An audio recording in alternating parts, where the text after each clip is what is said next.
حامدا و مسلیہ بسم اللہ الرحمن الرحیم الصلاۃ والسلام علیک یا رسول اللہ وعلی آلک و اصحابک یا نور اللہ۔ سامعین ذی وقار، السلام علیکم ورحمۃ اللہ وبرکاتہ۔ آج ایک نئی ویڈیو کے ساتھ حاضر ہوا ہوں۔ اس ویڈیو میں مصطفیٰ کریم صلی اللہ علیہ وسلم کی ایک حدیث اور اس سے ثابت ہونے والا ایک ضروری مسئلہ اس پر بات کرنی ہے۔ تو آئیے آج کی یہ ویڈیو حضور پر نور صلی اللہ علیہ وسلم کی حدیث کے ساتھ شروع کرتے ہیں۔ بخاری شریف کی حدیث ہے، حضرت ابو ہریرہ اس کے راوی ہیں۔ فرماتے ہیں کہ حضور پر نور صلی اللہ علیہ وسلم مسجد نبوی میں تشریف فرما تھے۔ اسی اثناء میں ایک شخص مسجد نبوی میں آیا اور اس نے نماز شروع کر دی۔ اس نے نماز پڑھ لی تو حضور کی بارگاہ میں آیا اور سلام کیا۔ آپ نے اس کو فرمایا، ارجی فصلی فإنک لم تصلی، جا نماز پڑھ، تو نے نماز نہیں پڑھی۔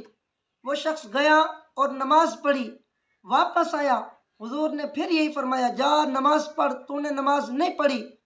پھر وہ گیا اور نماز پڑھ کر پھر حضور کی بارگاہ میں آیا۔ تیسری مرتبہ بھی حضور نے یہی فرمایا، ارجی فصلی فإنک لم تصلی، جا نماز پڑھ، تو نے نماز نہیں پڑھی۔ وہ شخص بڑا حیران ہوا اور اس نے کہا، والذی بعثک بالحق، اس ذات کی قسم جس نے آپ کو حق کے ساتھ بھیجا، آپ ہی جو اچھا طریقہ ہے اس سے بہتر طریقہ ہے، مجھے وہ سکھا دیجیے، مجھے وہ سکھائیے، اس طریقے کے ساتھ میں نماز ادا کروں۔ تو حضور نے اس کو قومہ اور جلسہ کی تعلیم دی۔ جی ہاں، قومہ اور جلسہ دو ایسی چیزیں ہیں جو احناف کے نزدیک نماز میں واجب ہیں۔ ان کے بغیر اگر ان میں سے کوئی ایک چھوٹ گئی، قومہ رہ گیا یا جلسہ رہ گیا، تو احناف کے نزدیک وہ واجب چھوٹ گیا، اس نے واجب کو چھوڑ دیا، اب اس کی نماز واجب الاعادہ ہے۔ قومہ اور جلسہ کیا چیزیں ہیں؟ قومہ کہتے ہیں رکوع سے سیدھا کھڑا ہونا، اتنا سیدھا کہ جسم بالکل سیدھا ہو جائے اور سکون اس پر طاری ہو جائے، حرکت نہ کرے۔ اور جلسہ کہتے ہیں دو سجدوں کے درمیان جو بیٹھنے کی حالت ہے اس کو کہتے ہیں جلسہ، اور یہ جلسہ بھی واجب ہے۔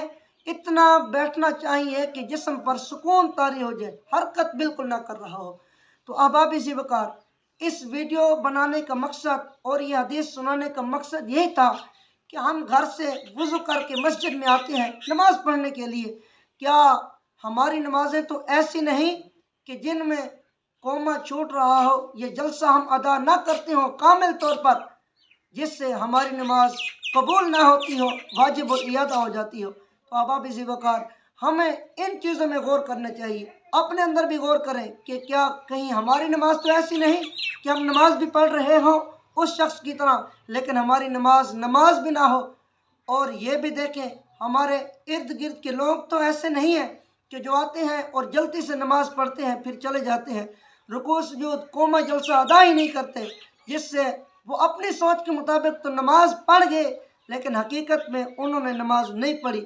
تو اگر ایسے لوگ آپ کو نظر آئیں یا ہمارے اور آپ کے اندر یہ خامی ہے کہ ہم قومہ اور جلسہ صحیح معنوں میں ادا نہیں کرتے، تو یاد رکھیں ہمارا نماز کے واجبات میں سے ایک واجب چھوٹ رہا ہے، جس سے نماز ہماری مکمل نہیں ہو رہی، نماز واجب الاعادہ ہو رہی ہے۔